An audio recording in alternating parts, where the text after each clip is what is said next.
अस्सलाम वालेकुम students, hopefully you are fine.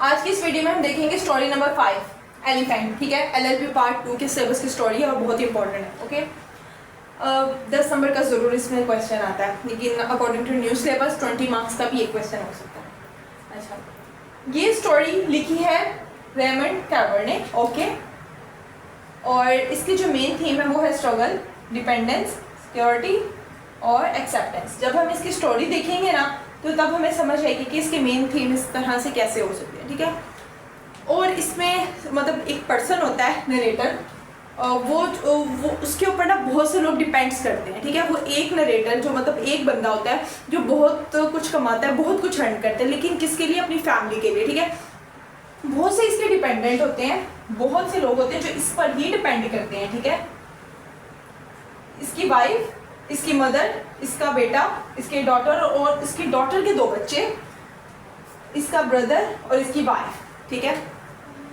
Narrator की एक्स वाइफ उसको खर्चा देता है हर मंथ, अपनी मम्मा को खर्चा देता है जो कि कैलिफोर्निया में रहती हैं, एक अपने बेटे को खर्चा देता है कॉलेज के एक्सपेंसिव पूरे करने के लिए, अपनी बेटी को खर्चा देता है और बेटी के 2 बच्चों को भी देता है। ओके, नेक्स्ट इसके ब्रदर, अपने ब्रदर को देता है और उसकी वाइफ को, ब्रदर की वाइफ को। मतलब इतने सारे लोग होते हैं जो कि नरेटर पे ही डिपेंड करते हैं और वही उन सब का खर्चा, मतलब उन सबको खर्चा देता है और सारे घर का निज़ाम चला रहा होता है। ठीक है, और ये भी नहीं कि सारे एक साथ रहते हैं। नो, जैसे कि इसकी मम्मा जो है वो कैलिफोर्निया में रहती है, जाहिर सी बात है इसकी एक्स वाइफ है वो भी सेपरेट रहती होगी। सो ये सारा सिस्टम है कि बहुत से लोग इस पर डिपेंड करते हैं। ठीक है, इसीलिए डिपेंडेंस भी जो है वो इसका थीम है और वो बहुत स्ट्रगल करते हैं, इनके लिए दिन रात काम करते हैं। ठीक है, तो इससे स्ट्रगल भी इसका मेन थीम हो गया। तो इस तरह से स्टोरी स्टार्ट होती है कि ये जो लड़का होता है, मतलब ये जो नरेटर होता है ना, ये फेड अप हो जाता है अपनी लाइफ से। ठीक है, ये अपनी ज़िंदगी से उकता आ जाता है। ठीक है, वो हर रोज़ इस तरह से स्ट्रगल करना वगैरह, तो वो फिर फेड अप हो जाता है, थक जाता है इन सब चीज़ों से और सबकी ज़रूरियात पूरी करता है और ख़ुद के लिए कुछ भी नहीं रखता। ये बहुत कमाता है लेकिन वो सारा कुछ डिस्ट्रीब्यूट कर देता है, डिवाइड कर देता है इसकी सारी फैमिली में, इसके डिपेंडेंट्स में। लेकिन इसके पास अपने लिए पैसे नहीं होते, अपनी ज़रूरियात को पूरी करने के लिए पैसे नहीं होते, अपनी ख्वाहिशात को पूरी करने के लिए पैसे नहीं होते, लाइक वॉचिंग मूवीज़ हो गया। ठीक है, इसके अलावा कपड़े हो गए, जूती हो गई, बल्कि खुद भी एक शूज़ ऐसे पहनते हैं जिसके अंदर होल होता है, जिसके अंदर मतलब वो सुराख होता है। ओके, सो डैट ये जो है इसके पास अपने लिए पैसे नहीं होते, बाकी जितने भी वो अर्न करते हैं वो सबको दे देता है फैमिली को। ठीक है, इस वजह से ये अपनी ये सारी रिस्पॉन्सिबिलिटीज से ये जान छुड़वाना चाहता है और ये ऑस्ट्रेलिया जाना चाहता है। ये सोचता है कि मैं ऑस्ट्रेलिया चला जाता हूँ। ओके, इस स्टोरी में एक बहुत ही इंपॉर्टेंट थिंग है ड्रीम, नरेटर का ड्रीम। नरेटर को ना एक ड्रीम आता है, इसलिए मैं आपको बताती हूँ कि इस स्टोरी का नाम एलिफेंट क्यों रखा गया। ओके, एलिफेंट को समझा जाता है कि वो जो है ना एक रिस्पॉन्सिबल पर्सन, मतलब लाइक एनिमल होता है जो कि हार्ड वर्क करता है और अपनी पूरी फैमिली को संभालता है। पता क्या, एलिफेंट एक एनिमल होता है, ये तो हम सब जानते हैं।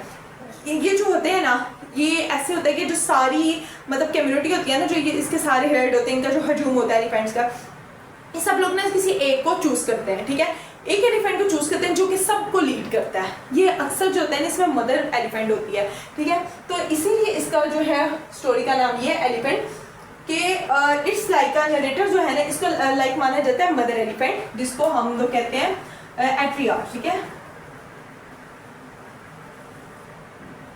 मैट्रियार्च तो मतलब खातूने सरबरा।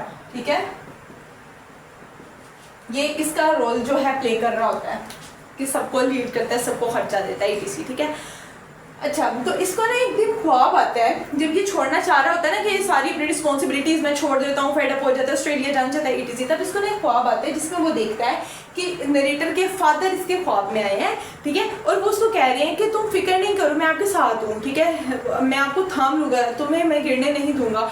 मतलब कि उसको ना कंसोल देता है, उसको तसल्लियाँ देता है, उसको एडवाइस देता है। ठीक है, और ये बताया जाता है इस फैमिली में कि पहला पर्सन है इसके ख्वाब में जो है इसके फादर, ये फर्स्ट पर्सन है जो कि इसको कंसोल कर रहे हैं, मतलब इसको तसल्ली दे रहे हैं और इसको जो है एडवाइस वगैरह दे रहे हैं कि तुम ऐसे नहीं करो, हम तुम्हारे साथ हैं वगैरह। ठीक है, इसके अलावा इसकी फैमिली में कोई बंदा ऐसा नहीं है जो इसके साथ ऐसे मतलब इसको तसल्ली दे, इसका साथ दे, ये अकेले ही सबके लिए करता है। ठीक है, ये फिर अपने ख्वाब में और ये देखता है कि इसका जो बाप है ना वो मतलब इसके ख्वाब में आया है और ये अपने बाप के शोल्डर्स पे बैठा है, top of the shoulder he sitting, वो बैठा है और वो ऐसे समझता है कि इसका जो बाप है वो एक एलिफेंट है, क्योंकि जब वो जिंदा था ना तो उसने भी अपनी फैमिली को ऐसे ही मतलब सारी फैमिली की वो ज़रूरियात वगैरह को पूरा करता था। ठीक है, सो दैट्स द रीज़न इसका नाम जो है स्टोरी का वो एलिफेंट है। एलिफेंट इसको ना सिंबॉलिकली यूज़ किया गया है स्टोरी में, ठीक है, जो मैंने रीज़न आपको बता दिया कि क्यों किया गया है।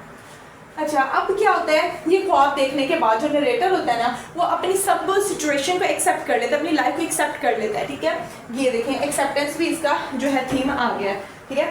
तो ये एक्सेप्ट कर लेता है और फिर इसके रियलाइज़ करता है कि इसकी फैमिली को सिर्फ मनी की ज़रूरत नहीं है, इसकी सपोर्ट की ज़रूरत है, ठीक है। वो फिर सपोर्ट करता है और दिन रात स्ट्रगल करता है, ठीक है, अपनी फैमिली के लिए स्ट्रगल करता है और इस तरह से फिर मतलब ये एक्सेप्ट कर लेता है सारा कुछ। और तो और ये अपने बेटे को फिर यूरोप भेजना चाहता है स्टडी के लिए। आफ्टर स्टडी ये अपने बेटे को यूरोप भेजना चाहता है हायर स्टडी के लिए, ये इसकी एक विश होती है। इसके अलावा ये स्टोरी यहाँ पर कंप्लीट हो गई है, ठीक है, कि मतलब उसके फादर उसके ख्वाब में आते हैं, वो सब समझाते हैं और फिर जो ये लड़का होता है ना ये सारी सिचुएशन को एक्सेप्ट कर लेता है इनफ। लेकिन ये जो है एडिशनल है, इसी स्टोरी में इसका जिक्र किया गया है, लेकिन ये जो है ज़्यादा इंपॉर्टेंट नहीं है इसके थीम वगैरह इसकी स्टोरी के रिलेटेड। इसमें यह है कि ये एक और ख्वाब देखता है जिसमें जो इसका बेटा है ना ये ख्वाब देखता है कि ये किसी की गाड़ी से अपने बेटे को हिट कर रहा है, ठीक है, एक ये और एक ये कि कोई इसके ना बेटे को जो है वो ड्रिंक्स पे ला रहा है, ओके। ये दो ख्वाब और देखता है, लेकिन ये इंपॉर्टेंट नहीं है, जितनी मैंने पहले स्टोरी बताई वो इनफ है इसके लिए।